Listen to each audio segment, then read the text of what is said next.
মশা নিধনে কোটি কোটি টাকা খরচ হলেও খুলনায় কিছুতেই থামছে না মশার উপদ্রব। সিটি কর্পোরেশন বিশাল বাজেট আর নাগরিকদের নিজস্ব ব্যয় সব মিলিয়ে বছরে খরচ হচ্ছে প্রায় 100 কোটি টাকা, কিন্তু দুর্বল তদারকি আর অনিয়মের কারণে পুরো প্রকল্পই যেন গিলে খাচ্ছে দুর্নীতি। মশার যন্ত্রণায় অতিষ্ঠ নগরবাসী, তার উপর ঘরে ঘরে এখন ডেঙ্গুর আতঙ্ক।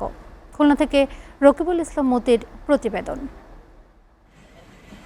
সন্ধ্যা হলেই খুলনার আকাশে রাজত্ব শুরু হয় মশার। 12 লাখ মানুষের এই নগরীকে মশামুক্ত রাখতে সিটি কর্পোরেশন বছরে ব্যয় করে 8 থেকে 12 কোটি টাকা।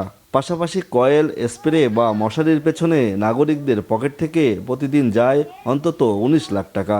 সব মিলিয়ে বছরে প্রায় 100 কোটি টাকা খরচ হলেও নিস্তার নেই মশার আক্রমণ থেকে। সবচেয়ে বেশি বিপাকে পড়েছেন নিম্ন আয়ের ও বস্তিবাসী মানুষ।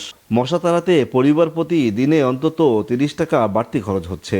কত সময় ঘর বাড়িতে ধোঁয়া হইয়া মশার মনে মশা থাইকে যায়। রাস্তাঘাটে অনেক সময় দেখি নুয়ে নুয়ে যে একটা মশা মরছে কিনা। দিনে মানে দাঁড়ানো যায় না, মশার জন্য অনেক ক্ষতি। এই যে ঔষধটা দেয় এতে কোনো কাজ হয় না ভাই।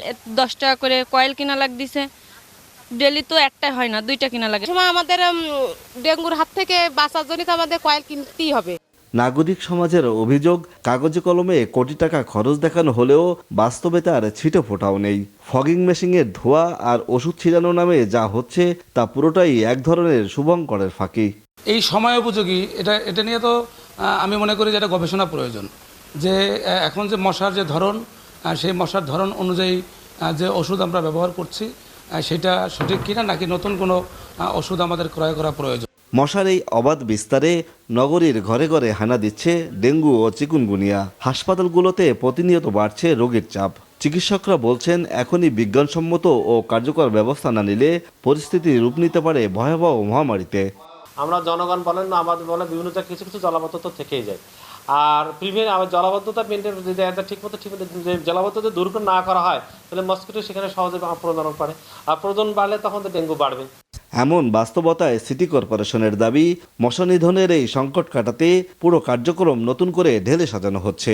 কোনো প্রকারই দুর্নীতি করার কোনো সুযোগ না রেখে আমরা নাম্বার 1 ওষুধকে আমরা টেন্ডারের মাধ্যমে নিয়েছি এবং সেই ওষুধ আমরা প্রয়োগ করছি। কোটি কোটি টাকার বাজেটের এই শহরে মশার উৎপাত থেকে বাঁচতে নগরবাসী এখন চাইছেন একটি টেকসই ও বিজ্ঞানভিত্তিক সমাধান। এটা ভাড়া করেছিলাম। রকিবুল ইসলাম মতি, SATV, খুলনা।